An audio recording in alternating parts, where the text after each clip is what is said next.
আজকের টি-20 বিশ্বকাপ ফাইনাল ম্যাচটি নিউজিল্যান্ডকে যদি উইন করতে হয় অবশ্যই ইন্ডিয়াকে আগে ব্যাটিং করতে পাঠাতে হবে এবং এখানে 180 থেকে 90 রানের ভিতরে আটকাতে হবে।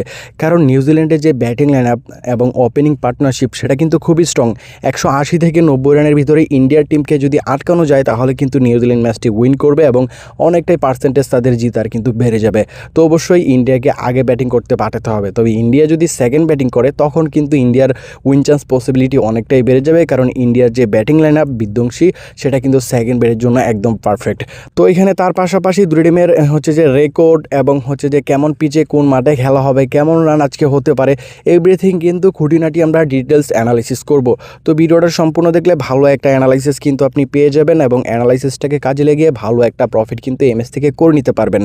তো আজকের ম্যাচের চলুন আমরা মাঠ দিয়ে প্রথমে অ্যানালাইসিসটা শুরু করি। আর এখানে অবশ্যই একটা কথা আপনাদেরকে বলতেই হয়, এত কষ্ট করে অ্যানালাইসিসের ভিডিওগুলো তৈরি করি এগুলো কাদের জন্য? আপনাদের জন্যই। তো অবশ্যই অনেকে লাইক করেন না, সকলকে বলবো লাইক করে দেন আর সাবস্ক্রাইব করে দেন, এতে কিন্তু আমরা আপনাদের প্রতি কৃতজ্ঞ থাকি। আর এগুলো করতে তো আপনার টাকা পয়সা লাগতেছে না, হয়তো বা আপনার একটু সময় ব্যয় হইতেছে 2-4-5 সেকেন্ড। তো লাইক সাবস্ক্রাইব করে দিবেন। চলুন আমরা ম্যাচের অ্যানালাইসিসটা মাঠ দিয়ে শুরু করি। আজকের ম্যাচটি নরেন্দ্র মোদী আহমেদাবাদ স্টেডিয়ামে হবে এবং এটি কিন্তু বিশ্বের সবথেকে ক্রিকেট বড় গ্রাউন্ড এবং এই গ্রাউন্ডে কিন্তু এবার বেশি রান হচ্ছে। ভালো ইনিংস কিন্তু প্রত্যেকটা ম্যাচেই প্রথম ইনিংসে ভালো রান হচ্ছে। তো কেন বিশ্বের এত বড় গ্রাউন্ড হওয়া সত্ত্বেও? কারণ গ্রাউন্ডটা কিন্তু অনেক বড়, দর্শক ধারণ ক্ষমতা অনেক বেশি। তবে এখানে আপনার এরিয়াটা যেটা বাউন্ডারির যে এরিয়াটা সেরবেন। তার পাশাপাশি এখানে যদি আমরা দেখি এবার বিশ্বকাপে 6টা ম্যাচ হয়েছে এই মাঠে, 6টার মধ্যে 3টা প্রথম ব্যাট 2টা পরে ব্যাট জয়লাভ করেছে আর একটি ম্যাচ কিন্তু টাই হয়েছিল আফগানিস্তানের সাথে এখানে আপনার সাউথ আফ্রিকার। সেই ম্যাচটি সুপার ওভারে সাউথ আফ্রিকা উইন করে। তো এখানে যদি আমরা দেখি এই মাঠের যে হচ্ছে রেকর্ডটা ফার্স্ট ব্যাটের পক্ষে, তবে আজকের ম্যাচের জন্য বিশেষ করে যারা সেকেন্ড ব্যাটিং করবে তাদের জন্য ভালো হবে চেস করতে পারলে। টস উইন করে এখানে যে কোনো টিম চাইবে বল নিতে। তো ওভারঅল দিক থেকে দেখতে গেলে এই মাঠে কিন্তু আপনার সেকেন্ড ব্যাটের যে উইন চান্সটা সেটা একটু কম, ফার্স্ট ব্যাটের বেশি। তবে আমার কাছে মনে হয় আজকে সেকেন্ড ব্যাট ফেভারিট থাকবে। যারাই সেকেন্ড ব্যাট করবে তাদের উইন চান্সটা বেড়ে যাবে এবং রানটা যেটা সেটা কিন্তু পিচ অনুসারে হবে। রিসেন্টলি ম্যাচে যেভাবে আপনাদের পিচের আপডেটটা দিয়ে দিয়েছিলাম, কত নম্বর পিচে ম্যাচ হবে এবং কেমন পিচ সম্পূর্ণ ডিটেলস শেয়ার করেছিলাম আমাদের টেলিগ্রাম চ্যানেলে এবং সেটার সাথে কিন্তু আপনারা ভালো একটা মিল পেয়েছেন। তো আজকের ম্যাচেরও কিন্তু আমরা টসের পরে কোন পিচে ম্যাচ হবে এবং কেমন পিচের ধরন, কত নম্বর পিচ, সব কিছুর আপডেট কিন্তু টসের পরে আমরা পাওয়ার পরে আমাদের টেলিগ্রামে কিন্তু আমরা শেয়ার করব। তো যারা হচ্ছে যে আমাদের টেলিগ্রাম চ্যানেলে জয়েন হন নাই, আপডেটগুলো পেতে জয়েন হয়ে নিতে পারেন।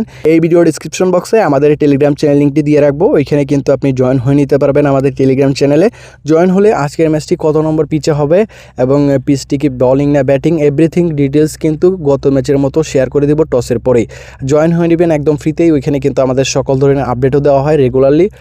ইন্ডিয়ার রিসেন্টলি ম্যাচটা কিন্তু এখানে ব্যাটিংটা খুবই দাপট দেখিয়েছে, তবে বোলিংটা দেখাতে পারে নাই। বোলিংয়ে অবশ্যই চেঞ্জ করা দরকার এবং ব্যাটিংটা ওপেনিংয়ে হয়তো বা অভিষেক শর্মা ভালো করতে পারে নাই। তবে এখানে যদি আপনি পুরো ব্যাটিং লাইনটা দেখেন, খুবই ভালো একটা ব্যাটিং কিন্তু ইন্ডিয়া করেছে এবং সেজন্যই কিন্তু তারা ম্যাচটা উইন করেছে। বোলিংটা যদি এখানে তাদের দেখেন, এখানে বুমরা ছাড়া আর অক্ষর প্যাটেলের ওই একটা ওভার ছাড়া ম্যাচটা কিন্তু এখানে ইংল্যান্ডের দখলেই চলে গিয়েছিল।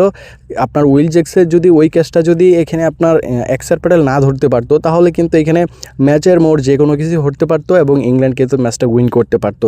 যাই হোক, বুমরার কারণেই কিন্তু এবং অক্ষর প্যাটেলের ওই ওভারটার কারণেই আপনার 6 রান না 7 রান দিয়েছিল। তখন থেকেই কিন্তু প্রেশার শুরু হয় ইংল্যান্ডের হচ্ছে দলে এবং ম্যাচটা কিন্তু ইংল্যান্ডের হাত থেকে চলে যায়। তো আজকের যে ম্যাচটি, সেই ম্যাচে যদি দেখি এখানে নিউজিল্যান্ডের ফর্মটা কিন্তু রিসেন্টলি ম্যাচে ভালো। ইংল্যান্ডের সাথে ইন্ডিয়া যেমন খেলছে তার থেকে কিন্তু ভালো খেলেছে আপনার নিউজিল্যান্ড এখানে সাউথ আফ্রিকার সাথে, কারণ তারা বোলিংয়ে ভালো করছে, ব্যাটিংয়ে ভালো করছে এবং এখানে বলতে গেলে এখানে অবাস্তব একটা ম্যাচ খেলেছে আপনার এখানে ফিন অ্যালেন। আপনি দেখেন এখানে ক্রিকেট গেমসের মতো সে যেভাবে 6 মারছে, আপনি মোবাইলে যখন ক্রিকেট গেমসগুলো খেলেন ওইখানে একবার 2-3টা করে 6 মেরে দেন, কোনো ব্যাপারই না। ওইরকমভাবে কিন্তু ফিন অ্যালেন কিন্তু ম্যাচটার মধ্যে হচ্ছে যে বোলিংদেরকে পিটিয়েছে এবং বলতে গেলে তার জন্য 6 মারাটা খুবই ইজি। তো আজকের ম্যাচে যদি আপনার ফিন অ্যালেন বা টিম সাইফেট ওপেনিংটা তাদের এখানে টিকে বসে 30-40টা বল খেলতে পারে তাহলে কিন্তু এখানে ইন্ডিয়ার জন্য বিপদ হয়ে যাবে। তো ইন্ডিয়া ইন্ডিয়ার বোলিংটা ইমপ্রুভ করা দরকার। আর নিউজিল্যান্ডের কিন্তু যথেষ্ট ফর্মে আছে, তাদের ওই ম্যাচের ফর্মটা যদি আফ্রিকার ম্যাচের ফর্মটা এই ম্যাচে দেখাতে পারে তাহলে ইন্ডিয়া কিন্তু পাত্তাই পাবে না। তো দুই টিমের যে রেকর্ড ইতিহাস সেটাও আমাদেরকে দেখতে হবে। দুই টিমের ইতিহাস টি-20 ইতিহাস মোকাবেলায় কিন্তু ইন্ডিয়ার পাল্লাটা ভারী, ইন্ডিয়া বেশি উইন করে থাকে। 29টি ম্যাচ হয়েছে, দুই টিমের মধ্যে 18টি ইন্ডিয়া, 11টি নিউজিল্যান্ড উইন করেছে। তো হেড টু হেড রেকর্ডে ইন্ডিয়া ভালো খেলে থাকে, তাদের রেকর্ড ভালো। তবে এখানে নিউজিল্যান্ডের যে রিসেন্টলি ম্যাচটা ওই ম্যাচের ফর্মটা যদি আজকে দেখাতে পারে তাহলে কিন্তু ইন্ডিয়া যেটা বললাম পাত্তাই পাবে না। আজকের ম্যাচের উইন চান্সের দিকে গেলে দেখতে পারবো আজকের ম্যাচের যে উইন চান্সটা সেটা ইন্ডিয়ার বেশি থাকবে অবভিয়াসলি। তবে ভালো একটা লড়াই কিন্তু আপনারা দেখতে পারবেন। নিউজিল্যান্ডের যে ছন্দটা এবার টি-20 বিশ্বকাপে সেটা কিন্তু অনেকটাই ভালো। আফ্রিকার সাথে যে ম্যাচটা খেললো ওই ম্যাচটা যদি এখানে ইন্ডিয়ার সাথে খেলতে পারে তাহলে কিন্তু ইন্ডিয়া পাত্তাই পাবে না। তবে ইন্ডিয়া কিন্তু বড় মানের টিম, তার পাশাপাশি নিউজিল্যান্ডও বড় মানের টিম, ভালো একটা লড়াই দেখতে পারবেন। অনলাইন যে রেট, পাবলিকের ডিমান্ড এবং এখানে হেড টু হেড রেকর্ড, দুই টিমের যে টি-20 বিশ্বকাপ সেই হিসাব করলে কিন্তু অবভিয়াসলি এখানে ইন্ডিয়ার পাল্লাটা ভারী, ইন্ডিয়া কিন্তু এগিয়ে থাকবে নিউজিল্যান্ড থেকে অনেকটাই।